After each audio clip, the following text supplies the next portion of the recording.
Welcome everybody. My name is Emily Courtright. I am the KW Wealth chairperson for the office, and I am also a KW Wealth ambassador. And what that means is there is a community and a mastermind called KW Wealth that we have.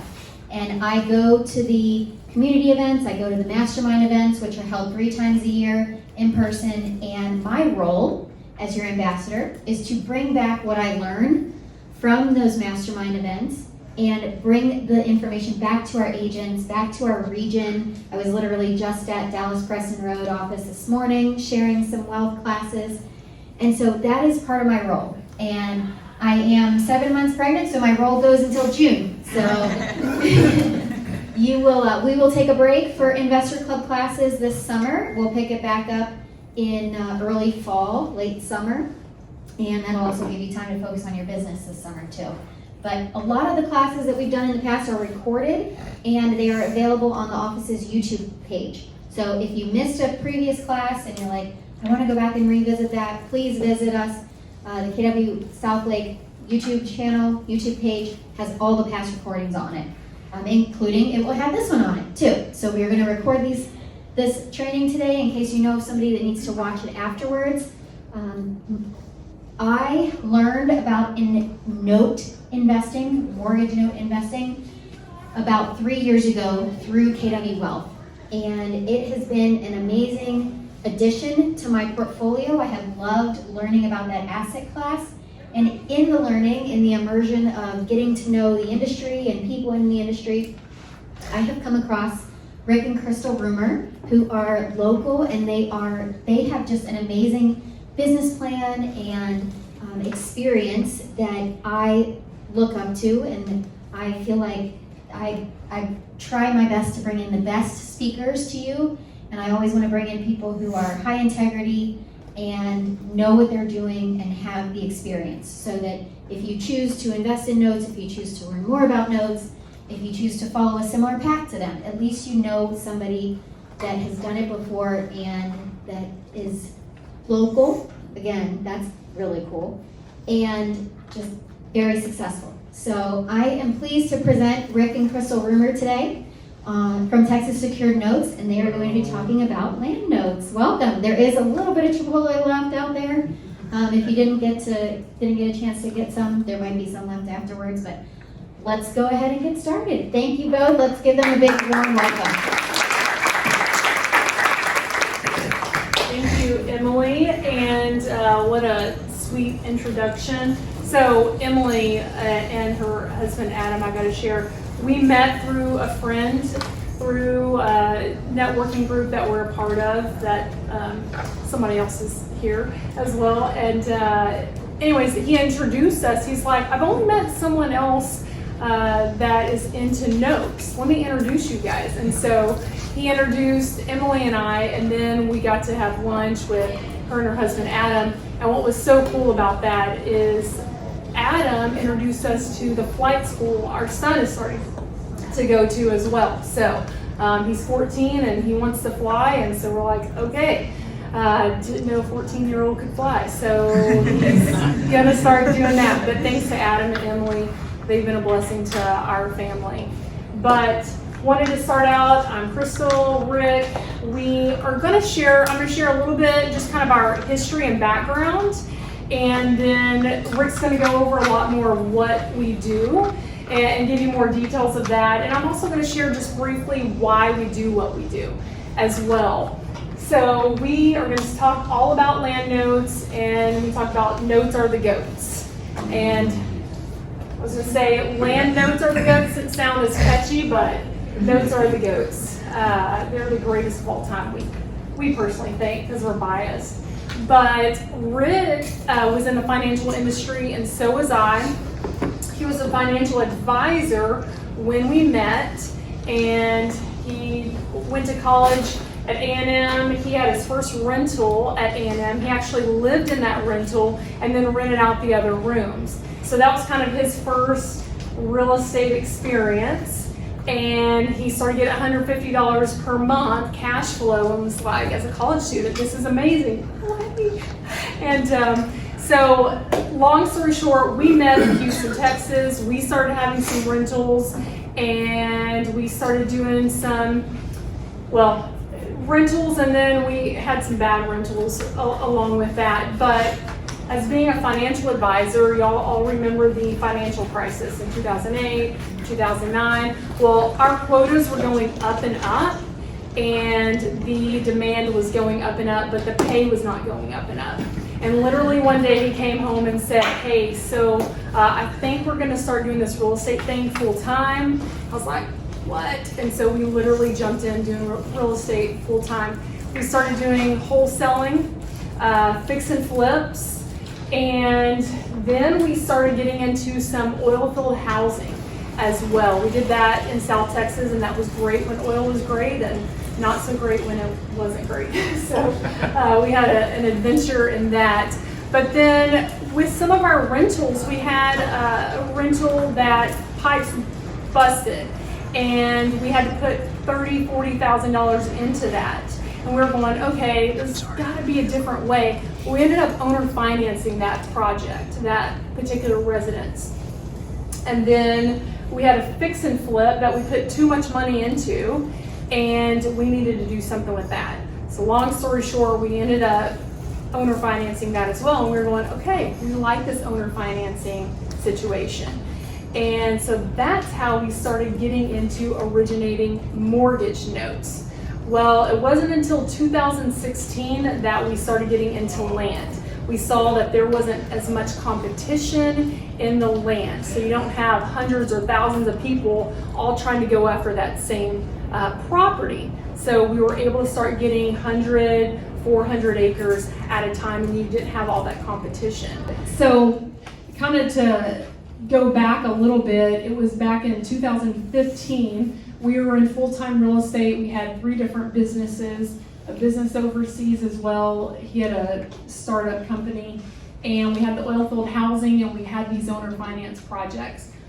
Well, we ended up adopting our daughter in Houston, Texas, and her and her mom, we got her the day she was rescued. They were sex trafficked. We went up to Alaska for a summer thinking we were gonna just go for this epic summer trip. Well, we ended up staying up in Alaska, and that became our home base for many years. And we had built a place of refuge for women and children that had been sex trafficked. So that became our motivation, our big why of doing what we do. And so when we get back to Texas, we're going, okay, let's continue this land thing. And that's where we started originating more land notes. So how many, I did want to ask you, how many of you, we want to make this like conversational. We just don't want to be the ones talking up here. And so if y'all have any questions through this, please let us know. We want to have this, like I said, conversational. But how many of you can someone define what a note is briefly? A promise to pay. Okay. Okay, yeah. Anybody else? All right, well, we're going to get into it. Very good. What are notes? Anytime a loan is originated, whether it be for a sports car or a motorcycle, RV, or of course real estate, that is when a note is generated. Yes, it's a promise to pay. More specifically, I kind of refer to it as the stack of documents that collateralize that and make sure that you're going to be taken care of. You're going to be able to receive those funds. But a lot of times banks are thought of as the note holders or the note originators. And we always think, well, a bank has to be the lender on that. And that's kind of where our journey begins. Is there's a lot of private investors that invest in notes and lend money. And there's a reason why banks have giant towers on downtown street corners. It's because they make a lot of money doing this. And so that's why we get so excited about it. That's why we call notes being the goats, because there's a reason why those banks got so wealthy doing this, and it's been a great avenue for us to build some wealth and create legacy as well. Simply put, most people think of it as these simple items. You got a promissory note, that's the terms, that's this many months, this payment, your promise to pay, it's due on this date. You have the deed and the deed of trust, Deed of trust is sometimes referred to as a mortgage in the real estate industry. That collateralizes that deed to that promissory note. Investing in notes as for passive income. There's a lot of things you need to look into. There's a lot of different notes out there. Some of the basics are you have performing versus non-performing. Obviously, somebody's making a payment on that is performing. Non-performing is if they're a month, 2, 3 months, 6 months behind. There's a marketplace for either one of those type of notes. First lien and second lien, pretty self-explanatory there. There are a lot of people that only invest in second lien notes. We generally only focus on first lien notes. All of our notes that we create are going to be first lien position. We're going to talk a little bit more about that. Just like real estate, just like a home, just like commercial real estate, every deal is different. There's a lot of nuances in there, but credit scores, interest rates, debt to incomes, the borrowers, the location of the property, condition of the property, et cetera, et cetera, et cetera. There's going to be a fair amount of due diligence that you need to look into if you want to invest in notes. I put up here that they're semi-liquid. I say you can move a note, you can sell a note about as easily as you can sell a home. That doesn't mean you can access that cash tomorrow if you needed to, but there's a marketplace for it. Sometimes it takes 2 weeks to sell, sometimes it takes 6 months plus to sell. So I call them semi-liquid. The benefits I wanted to ask. Oh. That's your own. Anyone know of the benefits of notes? I was gonna say, anyone but Emily. Because some of you may know what notes are and some of you don't, so What would you perceive to be a benefit of owning a note? Secured, okay. Against the collateral. Cash flow. Passive? What's that? Passive, it's secured by something. Cash flow. Cash flow. Those are great. Low overhead. Yep. I put stability, it's predictable returns. You can schedule out next month, next year, 12 months, 18 months down the road. You know what you're going to get off of that investment. Of course, we mentioned passive income. You sit back and collect monthly paychecks. In the real estate world, you have a lot of active people that are out there looking for the next deal and they want to take down something big and it takes a lot of bandwidth. Banks don't do that. They allow somebody else to take on all the risk and they just sit back and do their due diligence one time on the deal and then they collect that monthly cash flow. So it's very passive if you set it up properly. Simplicity, no tenants, toilets, termites to worry about, repairs, maintenance issues. No daily things that you have to be on call for.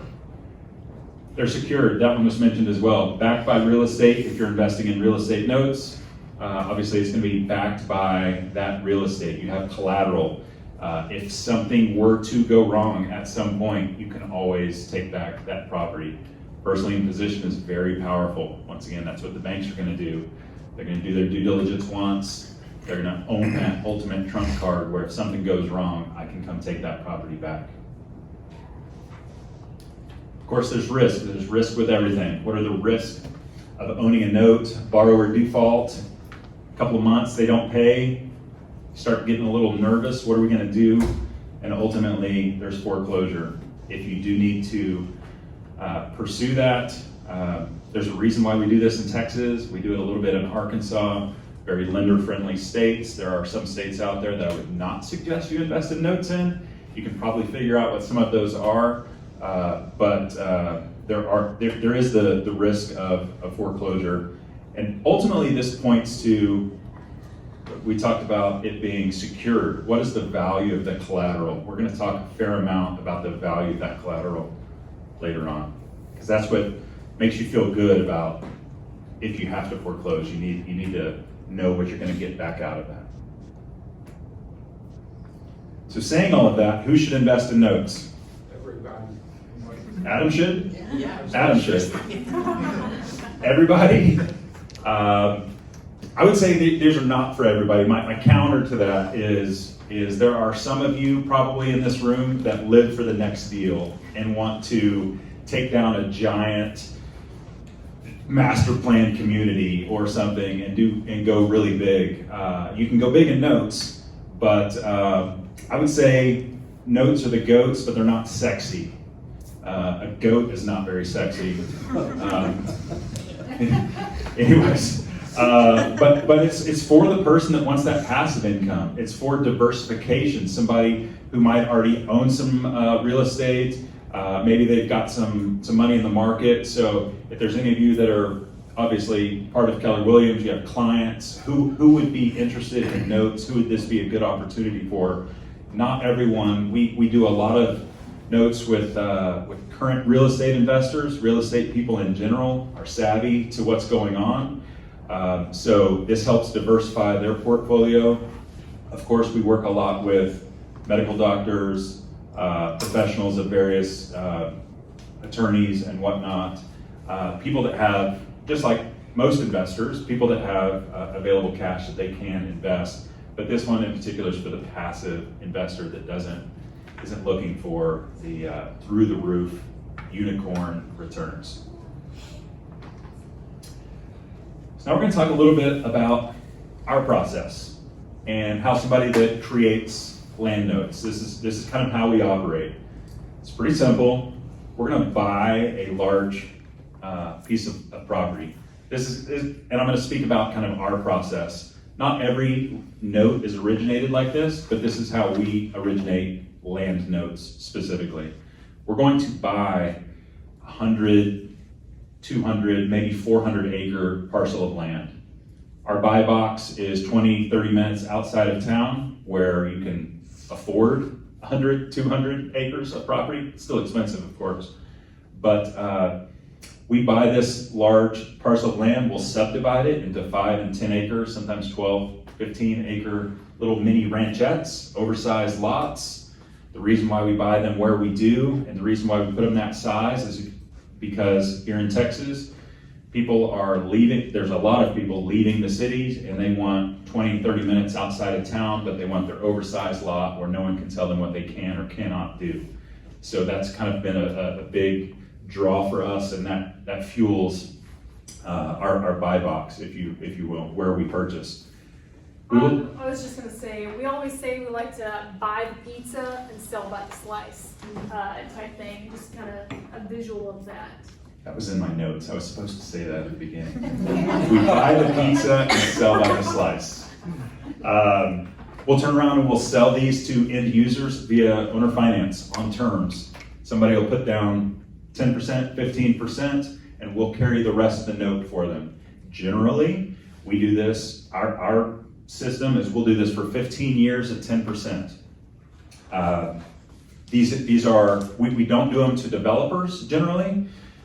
We do these to the end user, the person that's going to live on that property and build on that property. For somebody to go out, an individual to go out and get a bank loan today, generally it requires 50% down, quite a bit, and our buyers generally won't do that. They may have the money to put down, but they also want to build their home on that. So we'll sell to the end users. Yes, go ahead. How do you qualify your buyers? We're going to get to that. It's an excellent question. How do we qualify our buyers? We will do a fair amount of due diligence. Yes, sir. Okay, when you buy a plot of land, is that cash or finance? A little bit of both. Okay. Personally, I borrow private funds and I'll partner with somebody on a deal, use their cash to do that. But a lot of times I will be indebted to them. I'll have debt service on that. So that fuels the next item is after I take down this land, subdivide it, and sell each individual parcel, then my business model is that I'm gonna have to sell some of these notes to other investors and recapitalize. I can pay back my debt and I can go buy another property, go do it over again. Excellent question.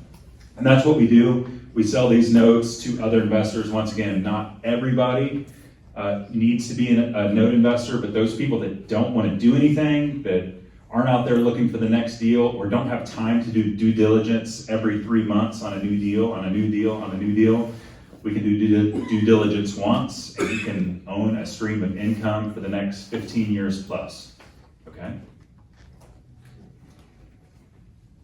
Here's an example of what we do. This is just talking about, this is 294 acres. This is outside of Waco.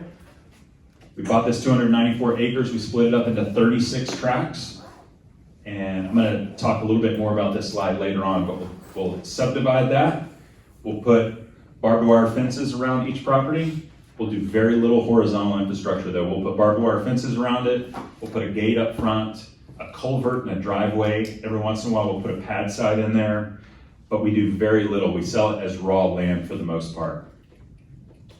I was gonna say, back on that slide, we make sure that when we buy land, that all the parcels are gonna have road frontage. So we make sure there's road frontage, that there's power as well available, and then the borrower is the one that's gonna put the well and septic.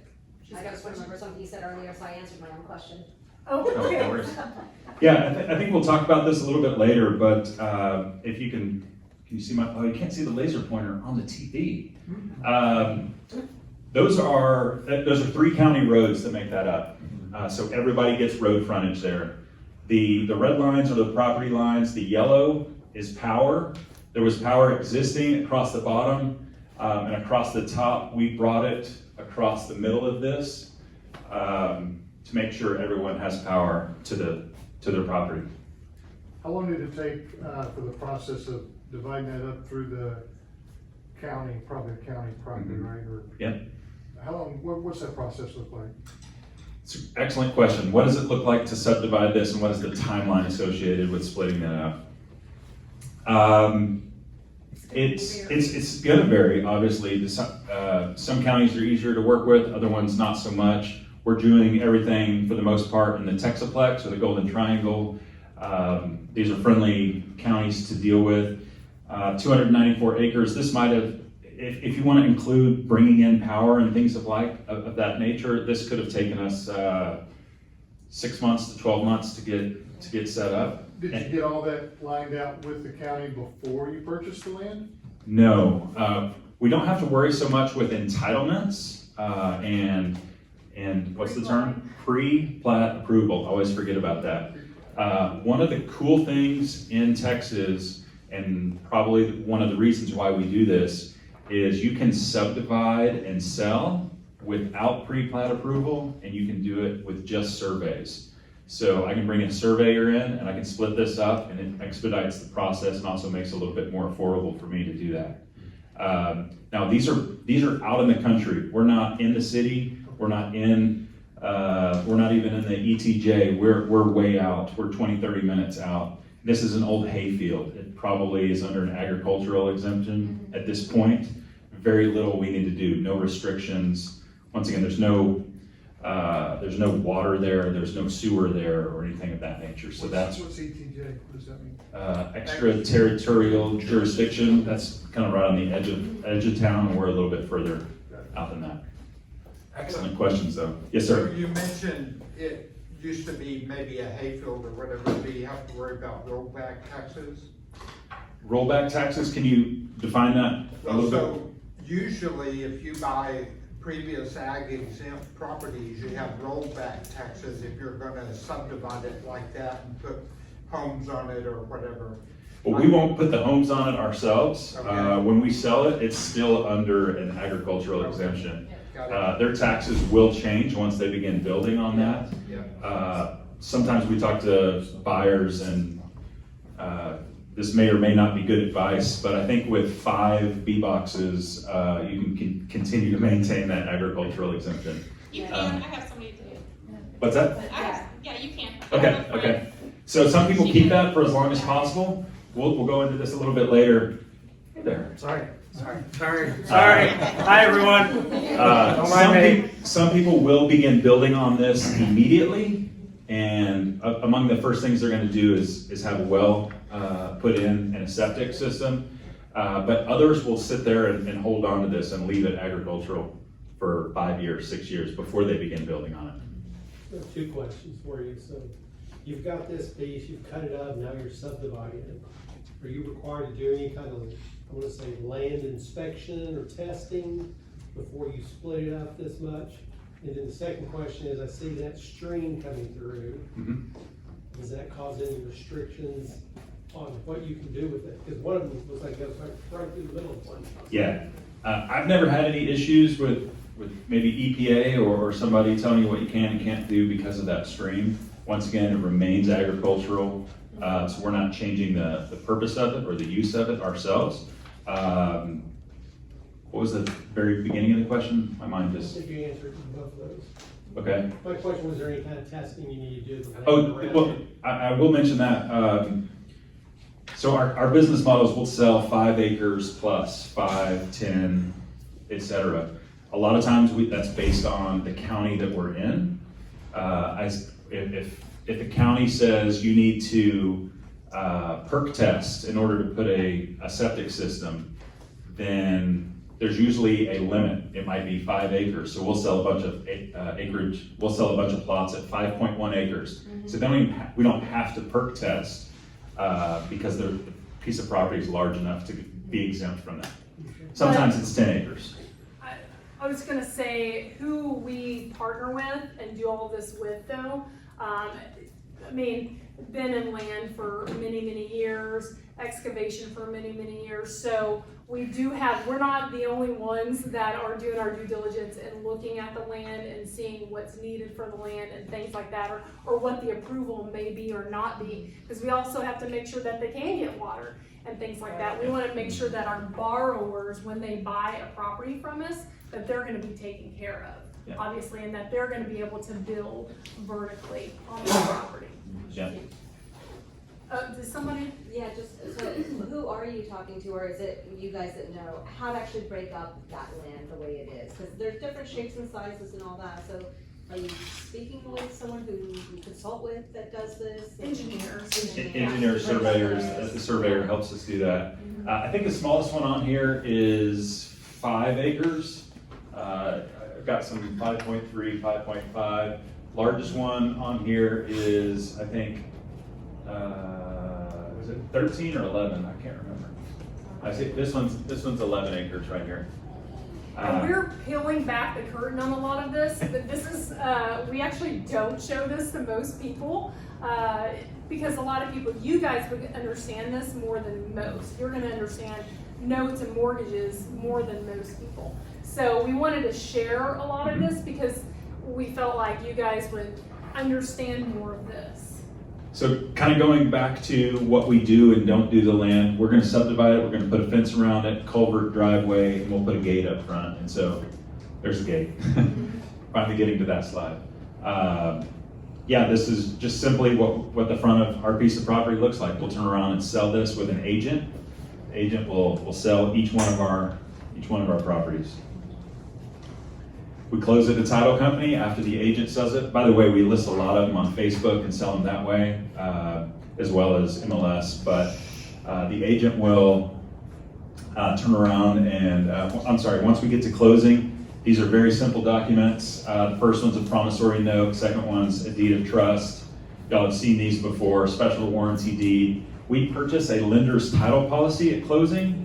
This transfers with the note as I turn around and sell it from myself to somebody else. But obviously, lender's title policy says we own this first lien position free and clear. Very important to have that. We go through an RMLO, Residential Mortgage Loan Originator. This is a third party that helps to vet the buyer with us. They will pull credit scores, DTI. They'll usually put together 50 to 100 page stack of documents. And ultimately they say, this person has the ability to repay this note, and you're not putting them in a tough position. You're not charging them an excessive interest rate, et cetera, et cetera. And we'll go into this a little bit more later on. But you'll see down here in the corner, it says, based on the information that the prospective applicant has provided and the mortgage company as described above, the mortgage company has determined that the prospective applicant is eligible and qualified to meet the financial requirements of the loan. So this is once again a third party that helps us vet the borrowers. So you were asking about the due diligence on the borrower. Obviously, we take, I was gonna say, We definitely highly use the third-party servicer. I think for anyone that's very important. But then, Third party. third party to vet the borrower, but on the RMLO. But we also then have the ultimate decision of yes, we're gonna use this borrower, or no, we're not going to, if that makes sense. Survey, y'all have all seen one of these before. Yes, ma'am. Yes, so these loans for the land, later on they will get loan from the bank to construction loan or whatever. So this will be, same level of the senior to the house loan to? Yep, we're gonna get into that a little bit, but I'll go ahead and spoil it for you. Yes, we purchase it, we sell it, and we own the first lien position when it's raw land. If they were going to go to a bank and get a loan for construction, that bank wants first lien position. So they're gonna refinance us out of that position. So as the investor or as the person that owns that note, what does that look like? I get 10% on my money. I get a return on my money from when we sign them up to 18 months down the road when they refinance through that bank. I made 10% on my money, and then I got 100% of my principal paid back to me at closing when it gets refinanced out of my name. And I take that capital and I go buy another note. I go reinvest it immediately. Banks love it when you refinance, by the way, because we'll get into that a little bit more, I believe, as well. Okay, Rick, this sounds good. I like this. This is sounds like a good idea. I want to own notes. I want to be the bank on some lending. But why do we choose land? Why are we particularly doing this with land as opposed to single family, commercial, etc.? It seems like those would be the ways to go. One of the reasons why, I'll just keep going. Forget where I'm at here a little bit. Value-added improvements. We're gonna lend on it as raw land. We're selling it to a prospective homeowner that's gonna build on it. So what happens to the value of my collateral? The second they put a well on it, value of my collateral goes up. They put a septic on it, the value of my collateral goes up. They start building with sticks and bricks. I lent them $150,000 on a note. They build a $200,000, $300,000 house that now is worth $400,000. But what happens if I have to foreclose? That's what I'm looking at, the value of the collateral. I have to foreclose. I lent them $150,000, but now I have a property that is worth, if I have to and I take it back, it's worth significantly more. That makes me feel good. My loan to value looks better that way. The amount that I lent versus the value of the property is a much better ratio for me. So by the fact that it is raw land, inherently the person that borrows or that buys that land is going to improve the value of the property. I'm not saying it's impossible to ruin raw land, but I've never seen one of my clients do it. They always increase the value of the property as opposed to ruining it.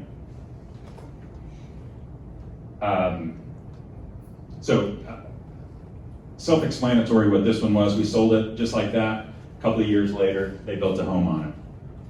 I'm going the wrong way now. Same thing on this one.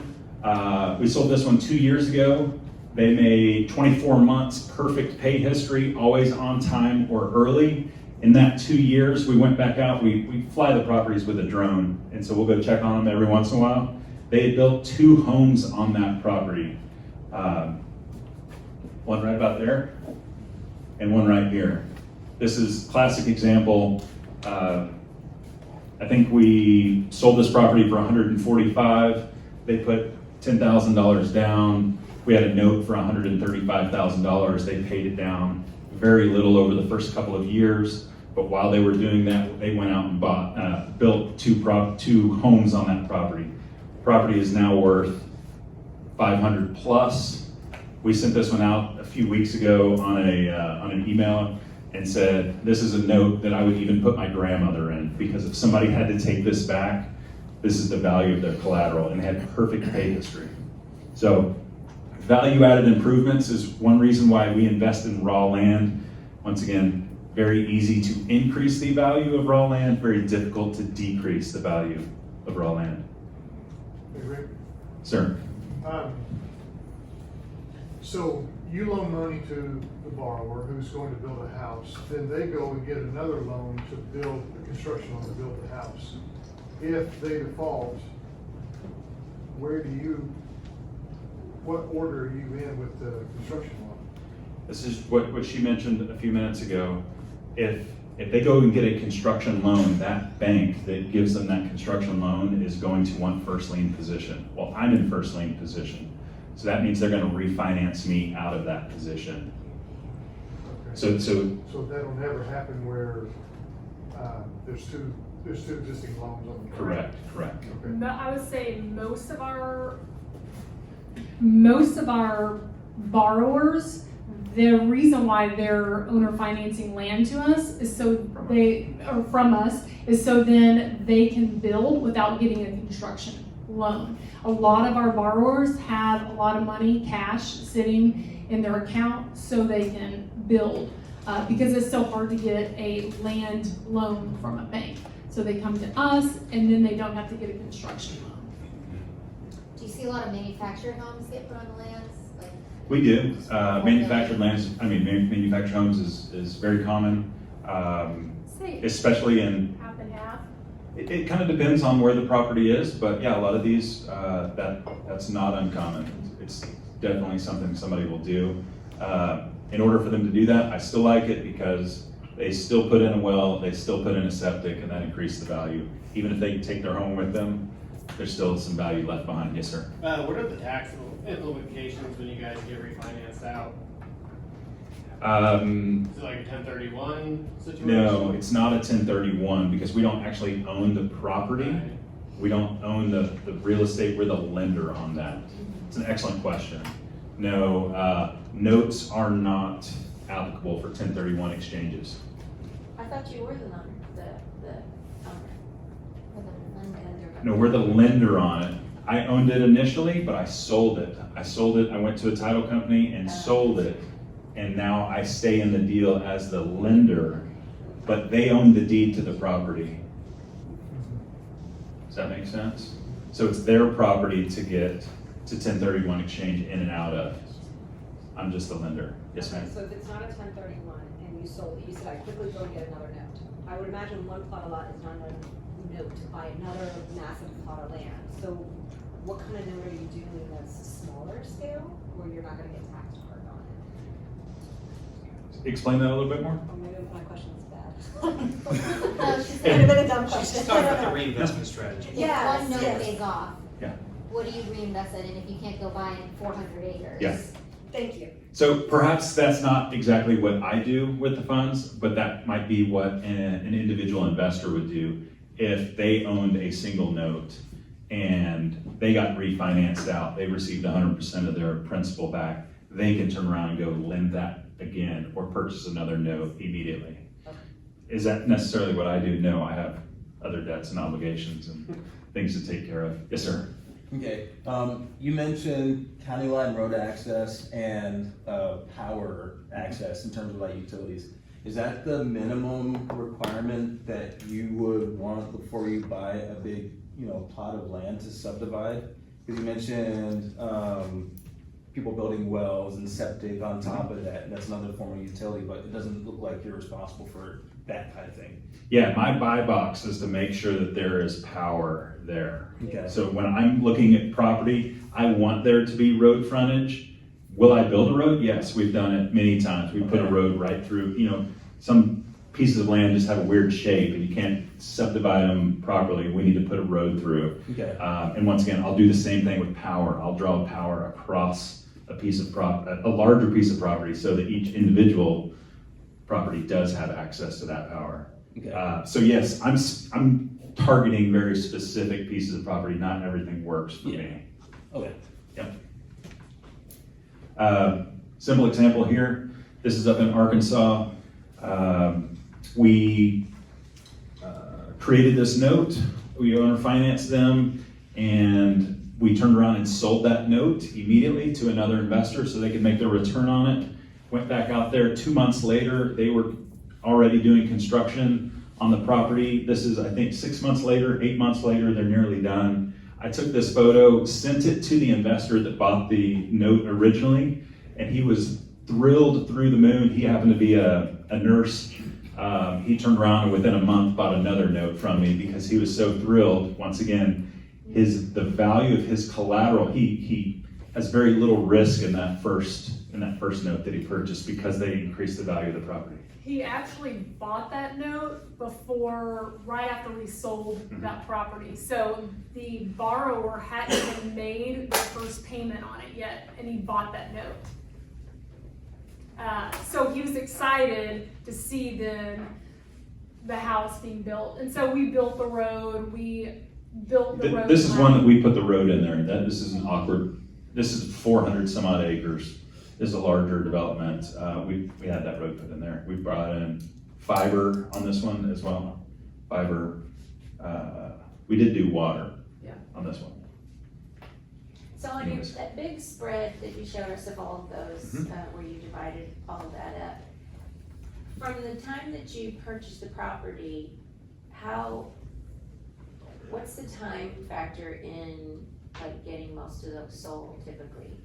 It's going to be based on the size of the entire project. 3 years.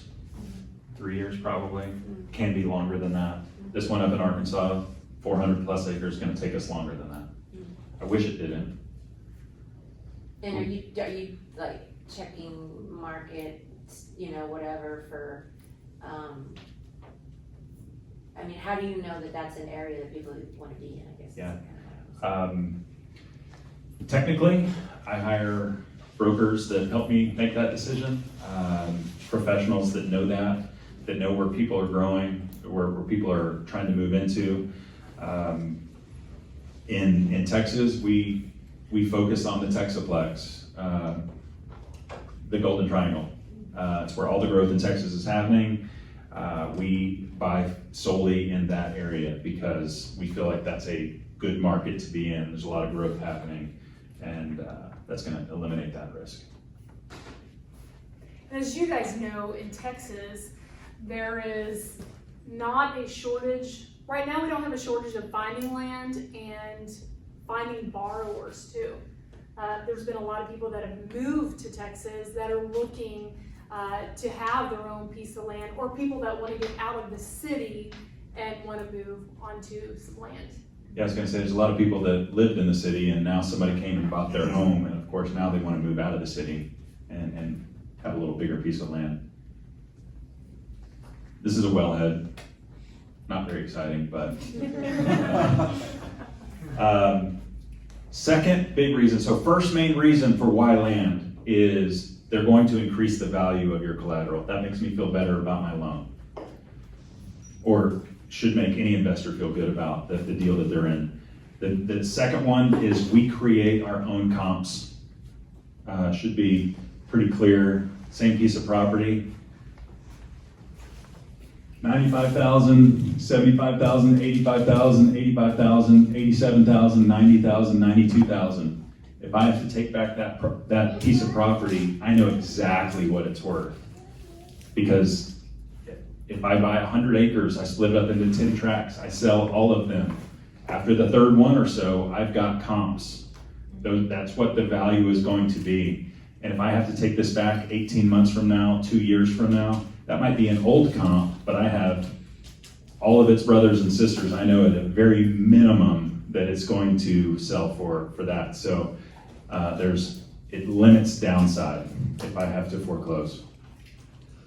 Sorry, I'm asking a lot of questions. What's your minimum acreage, like plot size? Like, say it's 25 acres, or you're like, I'm not interested in that. I'm gonna wait until something comes available that's 100. I think some of the smaller ones we've done for this particular model, 60 some odd acres. We generally look for 100 plus. I say 100 to 400. We've done some smaller ones.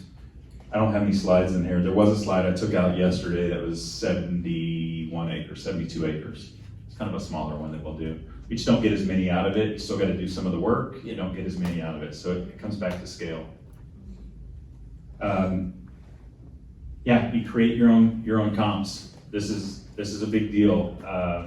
I know the value of that piece of property. So if I have to take it back, or any investor of mine that buys one of these notes, I can show them these comps. And once again, if they have to take this property back, I'll hand them to the real estate agent that sold this whole development for me. And they probably have 25, 30 people in their cell phone that didn't get to get one of those pieces of property, but now that it's back available, she's got a list that she can call through and get this property turned around and sold.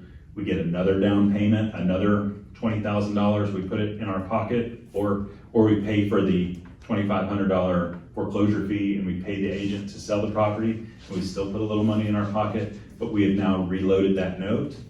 And as I'll go into a little bit later, we have restarted the amortization schedule. We go right back to the top where we're getting all interest again. It's kind of, we don't like to foreclose. We don't wish that on anybody, but we've never been left high and dry after a foreclosure because we've been able to sell it for the same thing or more than we sold it for the first time. And the foreclosure rate is low. I was gonna say our foreclosure rate is less than 5%, closer to probably 3 or 4%. But it does happen. You guys know that. Life happens with people, and we try to make it work out, but if not, then we do have to take that property back. So creating comps is very important. The other main reason why we like land. Going back to it, another reason we like land, and you mentioned this at the beginning, there's a lot less competition in land.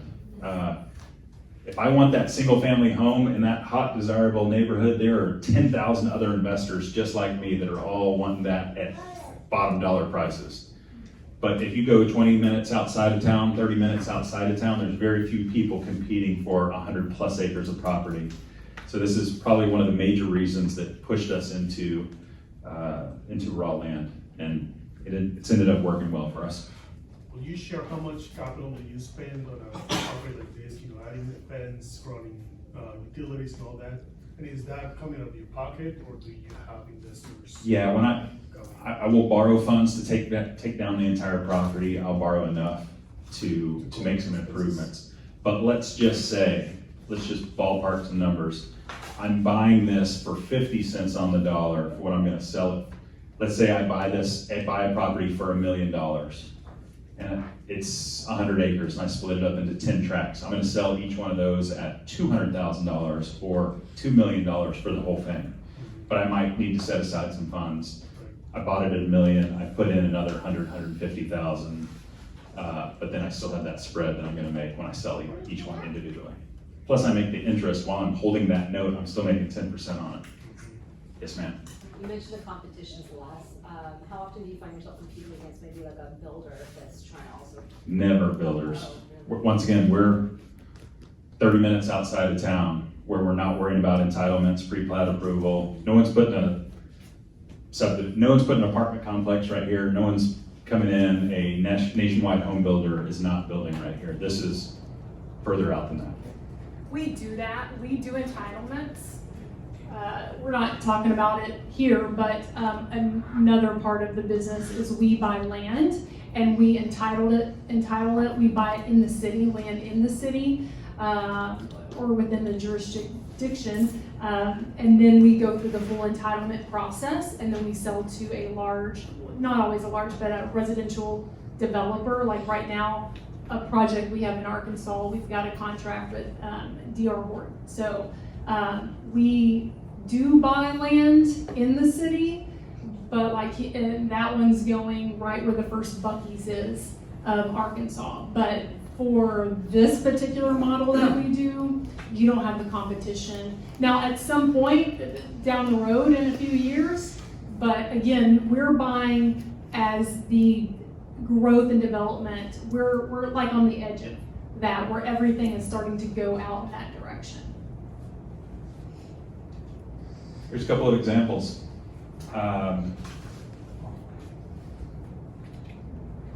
property, 135,000. We sold it for 135, 6.5 acres. You'll see this is in Marlin, Texas, outside of Waco, right here in our sweet spot. Anybody familiar with Waco area? Do you know where Marlin is? I do. Not a place that you would think about investing in. No, I live there. Okay. Yeah, okay. I grew up in that area. Did you? Yeah. And I never thought I would see the growth of Waco and outside of Waco and where it's at. Yeah. I It's know. insane. So Central Texas has been very hot. We had power to it. We put a pad side on this one, driveway. We put the fencing, gate, culvert. It's an unrestricted area. The people that ended up buying this, they're going to put their single family residence on it. Their monthly income is 3 times the mortgage payment on this. That's normal. That's what you would like it to be if you were to sell a home to somebody. A stable career for the last 24 years. Pretty decent credit score. I think we'd all be pleased, feel pretty good about lending to somebody in that situation. Debt to income, that's about median. We kind of go up to about 44%, but that's really pushing it. We like to stay a little bit below there. We took this note and we turned around and sold it for 111. The original balance on that was 125. We sold the property for 135. We took $10,000 down, so the note balance is 125,000. We financed it for 15 years. They had made however many payments, that is 6 months worth of payments on this note. It was written at a 10% interest rate. Currently, 6 months into the note, the unpaid balance is 123,000. So this is, if you were to purchase the note at 123,000, you're going to get 10% on your money. We actually sold it for a little bit less than that at a discount for 111,000, and what that makes their yield on their money go up to right at 12%. Does that make sense? This is kind of like bond math. You have a yield, you reduce the price you pay for it, you buy it at a discount, that makes your earnings on your money go up a little bit. Their monthly payment every single month is $1,300. How many of you in here would like $1,300 monthly passive income? This is why people buy these notes from us. They get $1,300 a month. It comes in at the first of the month, every month. Annually, that's $16,000. First lien position, it's performing, note type, deed of trust, meaning it wasn't, anyways, it's a mortgage.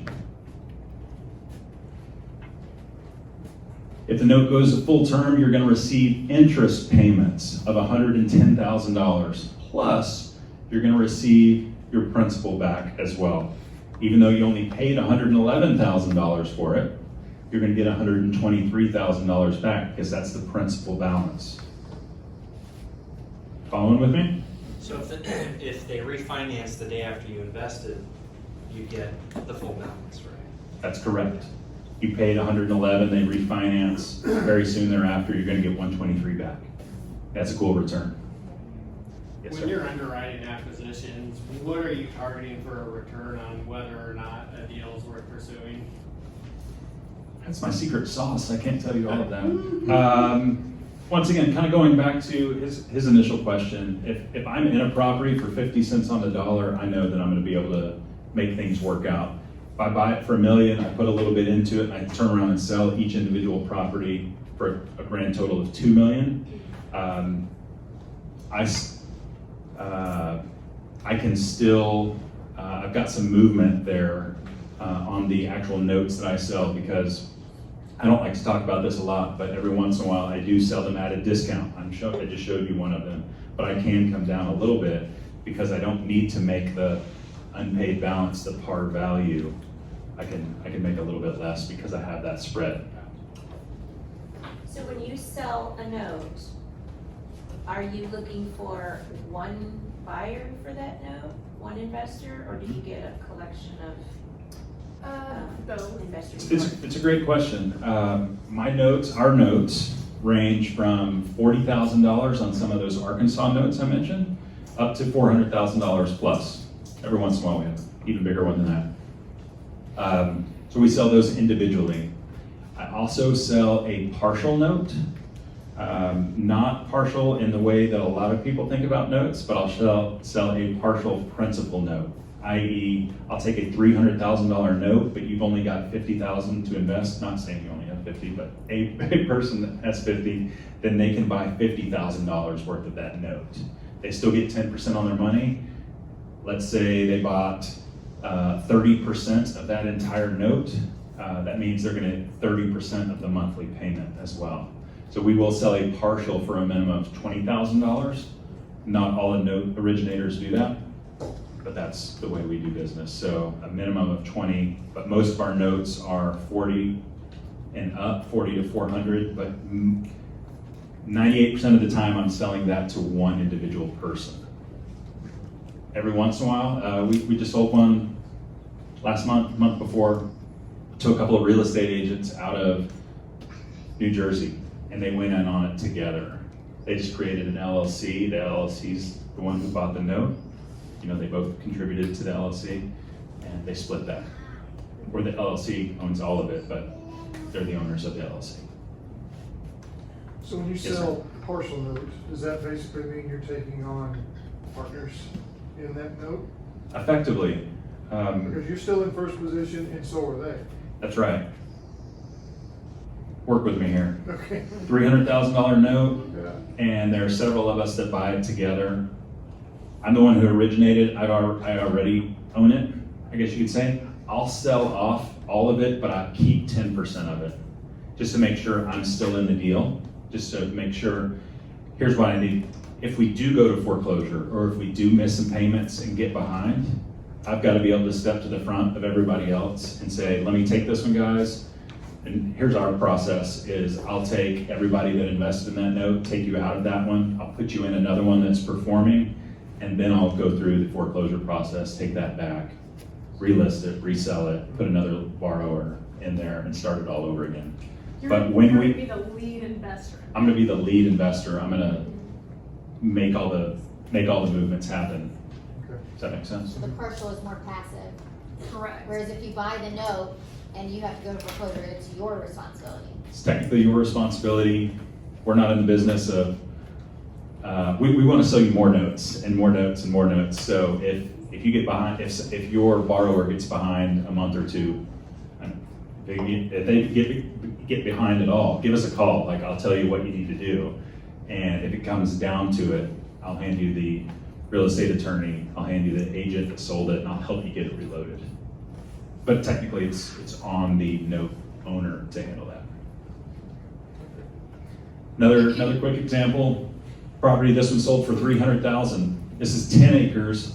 This is just outside of Houston. I believe it's technically, yeah, it says it right down there, it's Washington. I wish this didn't say 77 miles. It's 77 miles from downtown Houston. But we realize there's a lot of people that live 50 miles from Houston and still live in Houston. It's outside of Cypress. Yeah. Are y'all familiar with that area? 30 minutes outside of Cypress. So Booming area. nobody, to answer your question, there's not a developer that's developing this far out. They might be developing out here, but not that far out. But this is for once again, for the owner that wants to build on their own 10 acres where no one can tell them what they can or cannot do. They're out in the country, okay? The guy in Cyprus did that 20 years ago now. That's exactly right. That's exactly right. We had power. We put a well on this one, fencing, gate, private road coming in. There's some minor restrictions there. This guy, this is an anomaly. 98% of what we sell is going to be sold to somebody who's going to build on it, and they're going to put their primary residence on this. He wanted it for business purposes. I can't remember what it was. Trucking company. Trucking company. Mechanical, yeah. His monthly income is nearly 5 times the monthly payment. 2 credit scores, him and his wife, 799, 784, debt to income, very reasonable. Let's see, this is 1 month into it. They had just paid 1 month. I turned around and sold this one at a slight discount, $242. for what was a $269,000 balance.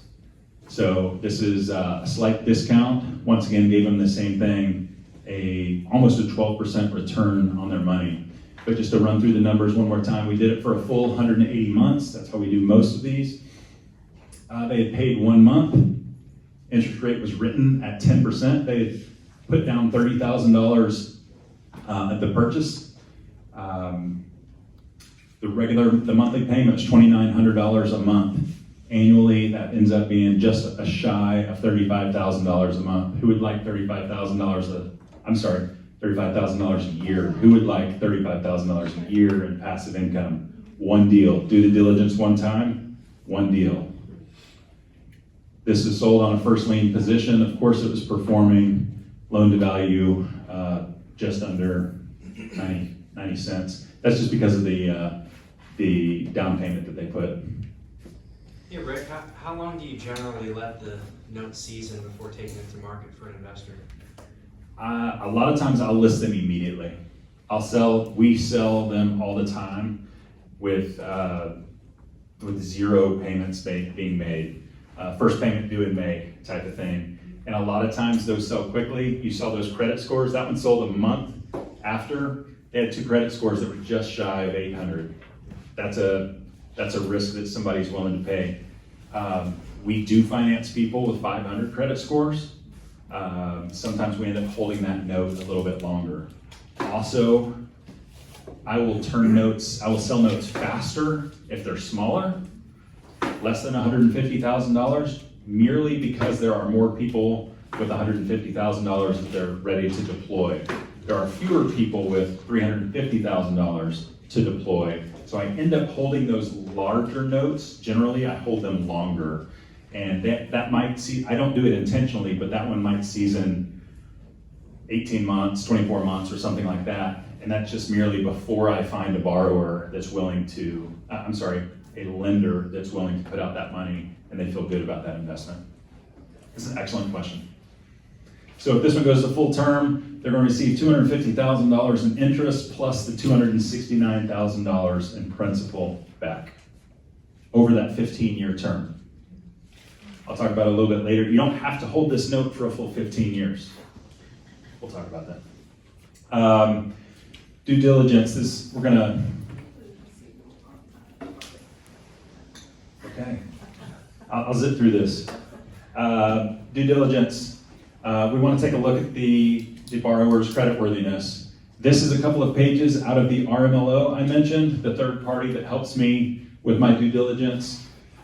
This is basically some loan specifics. Loan amount, $100,000, 10% for 180 months.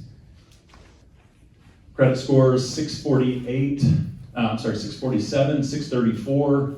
Here's their monthly income, where it comes from on the 2 borrowers. Here's some of their previous, current borrowing history and payment history. You'll see this says the mortgage company has determined that the prospective applicant is eligible and qualified to meet the financial requirements of the loan.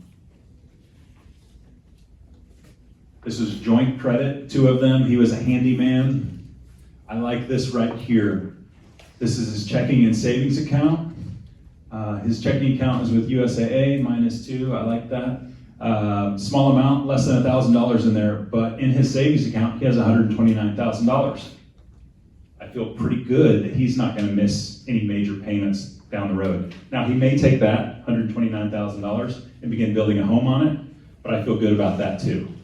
That helps the value of the property go up, value of the collateral. So we know your borrower.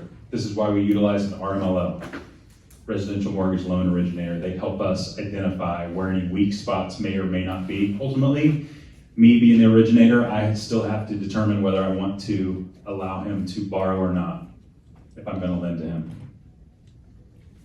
We utilize a third-party servicer. I'm sure we're all familiar with what that is. A third party that collects the monthly payments. They don't send monthly payments to me. I have them sent to a third-party servicer. The borrower pays an additional $20 a month for that service. The third-party servicer escrows for taxes and insurance on behalf of the borrower. That's what the borrower gets out of it. For me, I know the exact date the money came in, how much of it was interest, how much of it was principal. They keep track of all of that for me. They'll send late notices out on my behalf. They basically facilitate all of the incoming money. They'll turn around and ACH it to me the next day once the money comes in. They make my life easy. I was gonna say, that gets transferred over when we sell the note. It gets transferred over from us into the new note holder's name. And the borrower's already paying it $20 a month, so it's not a charge to you. It's free to the note investor. At the end of the year, you also get a 1098 from them that says you had this much in interest income, and that is reportable to the IRS. But they take care of all of that for you. Because the interest income changes every single month because of amortization. So it's a lot to keep track of. Oh, I went the wrong way. So the way they get paid is through the borrower. That's right. $20 a month from the borrower. And if I sell a note, I have Techstars who I use. I think we've done 400 plus notes through them. They know us very well. We have a good working relationship with them. They give us a lower rate than they give other people because of the volume that we do. As an aside, if I transfer one of my notes to one of your investors or to somebody else, I don't charge any closing costs to do that. The only cost involved is from Techstar. They charge you $100 as a new client. One-time fee. One time. So that first payment comes in, that's $1,300 a month off of the note you buy. It ends up being $1,200 a month because they keep $100 of that first payment, just because you're a new client. How does the note market compare to the housing market? Does it follow the same trend lines, or is it kind of its own ecosystem? That's an excellent, excellent question. It does not follow the same trend line. Emily can answer that one. It does not follow the same trend line. We just came from a higher interest rate environment, and we're theoretically moving to a lower interest rate environment, which makes notes written at 10% worth more in the future than they are now. Once again, I mentioned some things about bonds earlier. As the interest rates go down, you want to hold paper at a higher value, at a higher interest rate. I mentioned I have sold, and I showed a couple of that I sold at a discount. If interest rates keep going down, I have a feeling I'm going to sell some of these notes at a premium above the amount owed, merely because it's hard to get 10% on your money anymore when it's so low. And because there's a lot of people that arbitrage, they'll go borrow money to go buy notes, and they can still make a good spread doing that because they're borrowing at a significantly lower rate. Yeah. Make sense? Yep. It's a good question.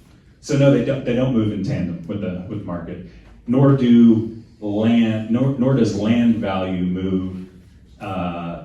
It's not as correlated to the single-family housing market. Land is a much slower, even-keeled growth rate. Housing markets tend to oscillate a little bit more. Okay.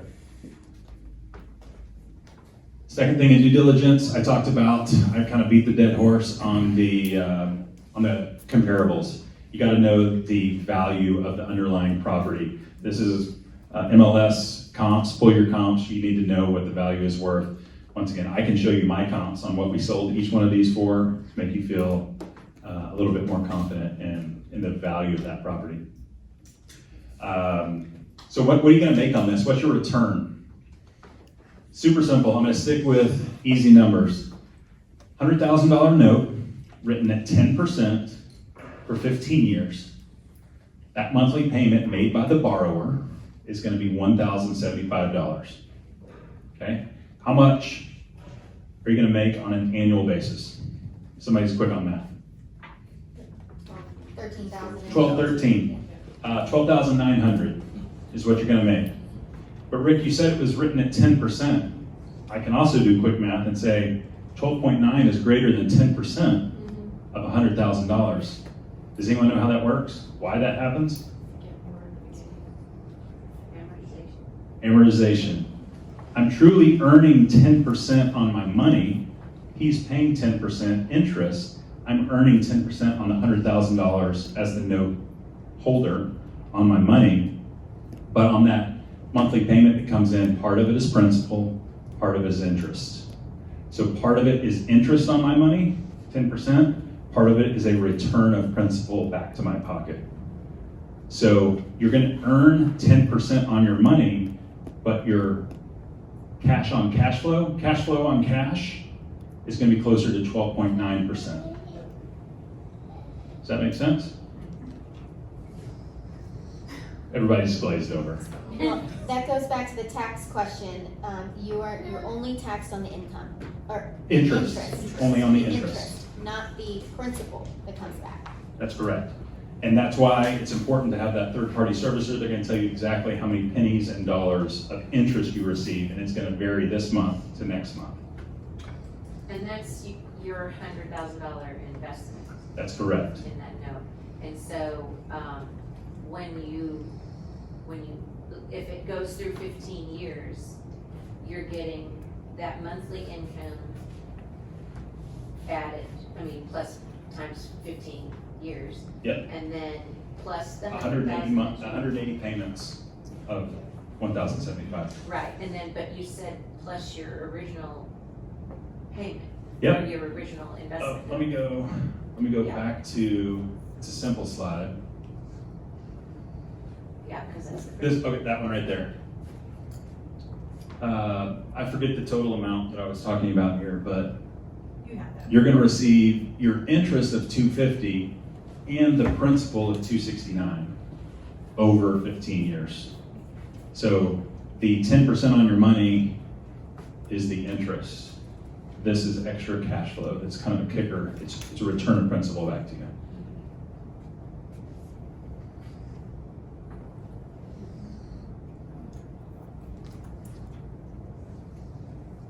So on this one, I should have just gone to the next slide. After 15 years on that particular example, you're going to get $93,000 in interest, $100,000 in principal. Amortization schedule. I want to draw your attention to this. People say, Rick, if I give you $100,000 for this note, it's going to take me forever to get my money back. This shows that after, 7 years, 8 years? 8 years, you're going to finally receive $103,000 back. Please don't think of it that way. You are in the black on month 1. The reason why I say that, let's say 2 years goes by. You're receiving that $1,075 a month. Here's that $12,900-ish number. You've received $12,900 the first year. You've received $12,900 the second year. You're in almost $26,000. You're in $25,000 plus. But what's the value of the note? If I turned around and sold this, or if I got refinanced out, a couple of people said, what if I get refinanced? They're going to give you $93,600. You were in the black immediately. You were in the black month 1 because you received 10% interest and some of your principal, but you get much more interest at the beginning than at the end. This is why banks love it when you refinance, even if you refinance at a lower rate, because it starts the amortization clock over again. You go back to the top of the line and you begin paying pure interest again. And if you just go 5 years and refinance again, no problem. It goes back up to the beginning. They get pure interest again. And your balance goes down, the principal balance goes down very little at the beginning. I'm over here, it's like, I like that part. Those that get numbers, you kind of like that. Compounding growth. If you take those payments, if you own a note or 2 or 3, and you take those monthly payments that are coming in, and you begin saving that, and you turn around and take your income off of a note, and you turn around and buy another note with that, now you're compounding your growth. Now you're not just going to grow here, you're going to grow there. This is what the banks do. Remember I said they own the big towers? Because as those monthly payments are coming in, not only do they borrow at a very low rate from us that put our money in the bank, and they lend it out on a high rate, but they turn around and take the income that they generated and they lend that again, and then they lend that again, and they create another stream of income, compounding the return. Understand the legal. We're almost there, guys. Promissory notes, we talked about this. This is the same documentation of every other real estate transaction you've ever done. Y'all are familiar with all of these. You've bought properties, you've sold them to other people. It's the same information. You're just sitting on the other side of the table now. You're not the one paying the promissory note, you're the one receiving the payments on the promissory note. But it's the same documentation. You're now the lender. Promissory note, deed of trust, special warranty deed, closing disclosure, first payment notice, the RMLO package, lender's title policy, I mentioned that earlier, surveys. This is kind of the way we do it. We create that RMLO package. We use the Texas Pride. We provide the mortgage, which I was thinking of as the deed of trust, closing disclosure. It says deed of trust. First payment notice. Anyways, all of these documentations we package together, and we can provide that on every single note that we have. We close at Exodus Title. That's where we close with the borrower that buys the property from us. We close outside of title when we turn around and sell that note to somebody else. We still have it all drawn up by an attorney. It's still all above board, but we just don't need the title company. And we happen to use Techstar as our third-party servicer. So we talked about notes in general, land notes, benefits, risks, investing as passive income, going through the full due diligence process, and reinvesting your earnings. What's the average, like for one of your borrowers that you're selling the land to and generating the note, what's the average hold time for that owner before they refinance out or do a capital? That's a good question. Yeah, excellent question. How long do they, once they buy that land, how long do they hold it before they refinance or sell or something like that? I would say most people are not going to own this note for 15 years. The investor's not going to, the borrower's not going to pay that over 15 years. He's going to eventually refinance, but I say it's similar to the single family home market. I would say 5 to 8 years that is likely to happen. I don't mind that. Once again, the banks don't mind that. I'm going to make 10% on my money for the next 5 to 8 years, and then when they refinance, I'm going to receive 100% of my principal back, which hasn't gone down that much. Remember on that amortization schedule, you'd receive $25,000 in income over 2 years, but your principal balance was still 93 plus. I love being in that position. Yes, ma'am? I just have a question. It's about when you're going to sell the parcels, right? So, many people actually have the cash and they want to buy it. How do you factor that in? Or are you just saying the only way we'll sell it is owner finance? So you've done some work, Yep. right? Obviously, you've done a lot of those things. You've priced it, and now it's on the market through the agent, the broker Yep. that you're working with. How do you factor that in? I see a lot of these in that area that we've been talking about, not necessarily Marlin, but on the other side. And so I'm just curious, how does that work and how do you factor that in overall? If somebody comes in and Says, I want to give you cash. pays cash, Yeah. yes, give me your cash That's now. what I thought. I thought that absolutely makes sense. I'm just, from a planning perspective, when you're way back here, right at the very beginning, I imagine that you've already factored in what you think you're going to make off of owner financing, right? Yeah. So. There was 2 properties in Arkansas that a guy purchased right next to each other and paid cash for both. Sure. So, that happens. Yeah. But again, a lot of people would prefer to have us lend on that land for them, so then they can use that cash Right, to go to ahead build. and build. Sure, yeah, Right. and I can see that too, like I said, I was just curious if that happens and if it makes it.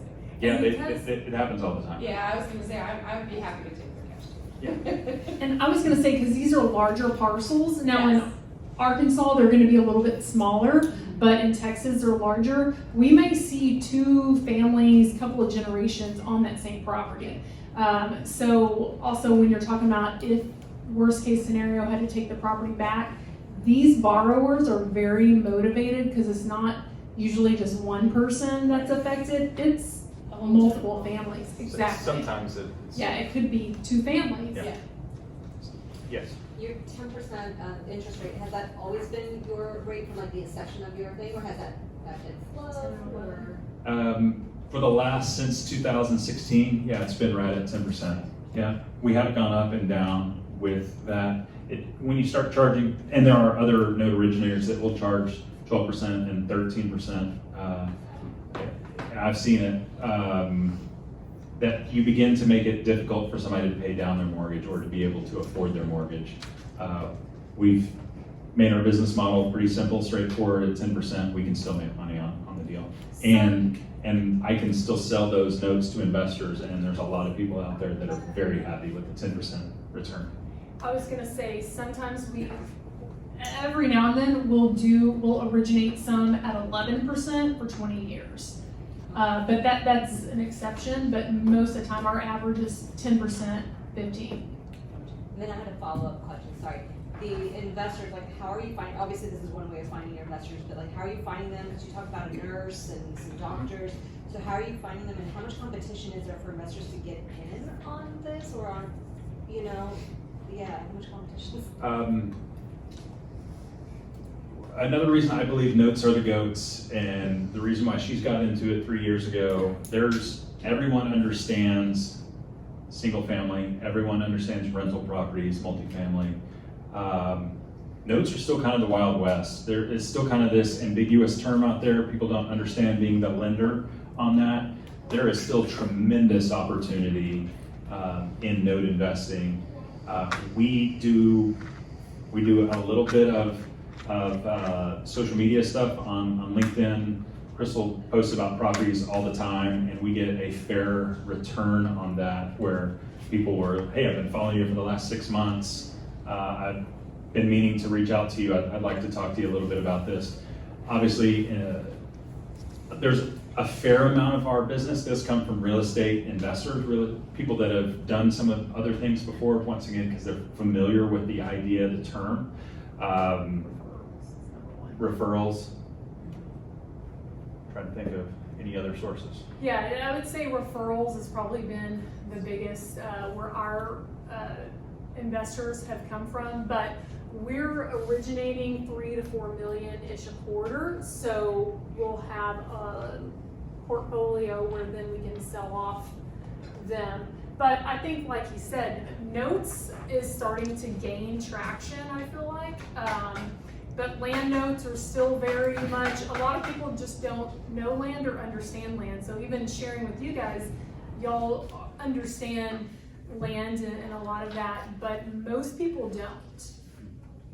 Yes, sir. So kind of going back to what you were saying there, Crystal, for a newer investor, the nervous investor, conservative investor who is concerned with, hey, what's the risk of loss of my principal, investment amount? How do you assuage someone's concerns who are, nervous to get in? Obviously, they should be buying in wholeheartedly before they make this investment, but how do you assuage some of those concerns? I say dip your toe in the water. $20,000 on a partial. Dip your toe in. You get that 6 months. It works for 6 months in a row. You go like, oh, okay, I get it now. I understand. And we're in that one with you. So we'll handle all the heavy lifting if you need be. That's why we created those partials and started doing that, so that people could get a feel and do that. We have a fair number that will invest in that, and just like I said, 3 months later, 6 months later, they'll wanna re-ante up and do something else. And I would say referrals. Leanne is a note investor, and she's bought a note from us, and she's become a dear friend. And so also referrals. I mean, for us, it's like, you want to check out who we are, our deals, are their notes that they've purchased from us performing, have at it. We're more than happy to share that information. We also like to eat barbecue, and we're local. So if you want to get together, we can do that. We can share a little bit more. Boom, she's got it. I have a question. When you create a package for the borrower, do you require them to buy a survey? I buy the survey. You buy a survey. And another question is that about the title insurance to say that you make them borrow, buy the title insurance for the lender? They'll buy their own title insurance a lot of times, but it's $250 or something. I do that to make it more marketable to sell on the back end. Right, So it's so just something that- when you sell the note, the title insurance, you transfer that insurance to the new lender, or? That's correct. That's correct. You have, yes, it transfers over to you. That's just a benefit that you get. I've paid for it, but I just give it to you. Okay, so when you sell it and you close that loan, there will be a piece of document say that you transfer the That is title correct. insurance to the. That is correct. Absolutely. Yes. Do you work with self-directed retirement accounts? Excellent question. Yes, all of the major ones we've probably done a deal with. We have a lot of individuals. That's another purpose of the partials that we'll do, the smaller amounts, because a lot of people might have a rollover that only has $40,000 in it or something, and so we'll do some of that. But yes, we will do cash deals. We're currently working on a large portfolio where somebody went and borrowed some money, but they have a loan underneath it. It's a little complicated, but we will do some creative things. But we help people invest out of their trust, out of self-directed IRAs, whole life insurance policies. A lot of people take their cash value out of that and they borrow from the policy at 5% and they arbitrage it and make 10%. What else? How else do we take funds? Bitcoin. That's right. Anyway. Anything else? Awesome, thank you so Thank you. much.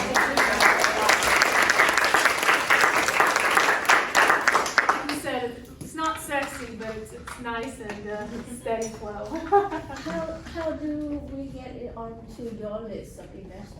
That is a great question. If you will scan that right there. Barbecue. We'll send out weekly, sometimes bi-weekly deals of the month.